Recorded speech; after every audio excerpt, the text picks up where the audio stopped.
कि मोदी सरकार जनता की किसी बात को सुनेगी, उसको गंभीरता से लेगी, उस पर अमल करेगी, ये मुमकिन नहीं दिखता। बात यह है कि वो क्यों चाहते हैं ऐसा, क्यों वो बार बार कह रहे हैं कि तीसरी पाली में हम क्या क्या करेंगे, देश तीसरी पाली में बहुत आगे बढ़ जाएगा। मैं दूसरों की बात नहीं करता। भाजपा के सांसद हैं सुब्रमण्यम स्वामी साहब, अभी 3 दिन 4 दिन पहले उनका इंटरव्यू आया है कि मोदी ने इतने अपराध किए हैं कि अगर मैं उसको खोल दूँ तो मोदी के लिए दुनिया में कोई जगह नहीं बची। पूछा गया उनसे तब आप खोल क्यों नहीं रहे, तो उन्होंने कहा चूँकि मैं भाजपा का मेंबर हूँ इसलिए अभी अनुशासन के दायरे में हूँ, लेकिन मोदी ने जितने पाप किए हैं, अपराध किए, पाप शब्द किए, वो देश के लिए बहुत किया।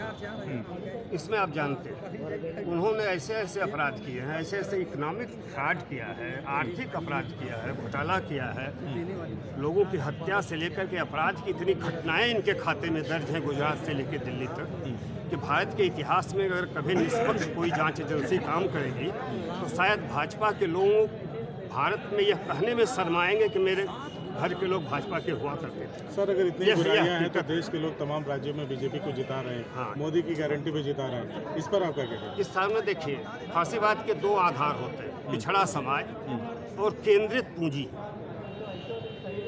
अथाह अमीरी और दरिद्रता। इस दोनों के बीच में झूलता हुआ समाज 5 किलो अनाज के बाहर उसकी लोकतांत्रिक चेतना मर जाती है। आज उसकी लोकतांत्रिक चेतना जगाने के लिए यह कार्यक्रम है, वो अपने समझे कि वो नागरिक है, नागरिक के कुछ अधिकार हैं। हम जब सड़कों पर जा रहे हैं, हमारा मकसद ये भी है। क्या उम्मीद है आपको जनता कितना समझेगी आपके इस देखिए, ऐसा है कि आप यह बात तो जानते ही हैं, 77 का उदाहरण है जी, जब इंदिरा गांधी को उम्मीद भी नहीं थी कि उनका सूरज इतना चमकता था और साइलेंट वेव उनके खिलाफ इतनी तेज थी कि उनको पता भी इसका नहीं था। आज स्थिति यही है इस देश में। ज्यों ही यह मौका मिला, सेफ्टी वाल्व ज्यों ही खुला, तो आप देखेंगे कि कहाँ जाते हैं। उसके पहले वो सारे चुनाव जीत रहे थे, लेकिन अचानक 77 में 8 राज्यों में उनका एक भी MP जीत करके नहीं आया।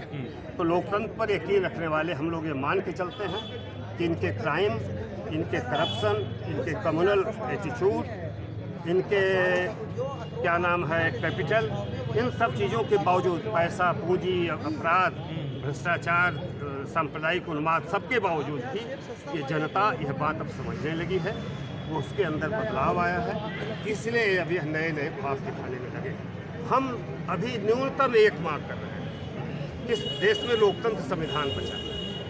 हम न्यूनतम जो लंगड़ा लूजा जो भी लोकतंत्र है, हम उसको बचाने की लड़ाई में हैं, हम लोकतांत्रिक प्रक्रिया बचाने की लड़ाई में हैं, हम राजनीतिक दलों के अस्तित्व बचाने की लड़ाई में, साथ ही इस देश की जनता की ज़िंदगी भी उसके लोकतांत्रिक अधिकारों की सुरक्षा के लिए लड़ रहे हैं। और ये लड़ाई बहुत लंबी है, हम इसको जानते हैं, कोई छोटी लड़ाई नहीं है, हम ये समझ करके इसमें लड़ रहे हैं।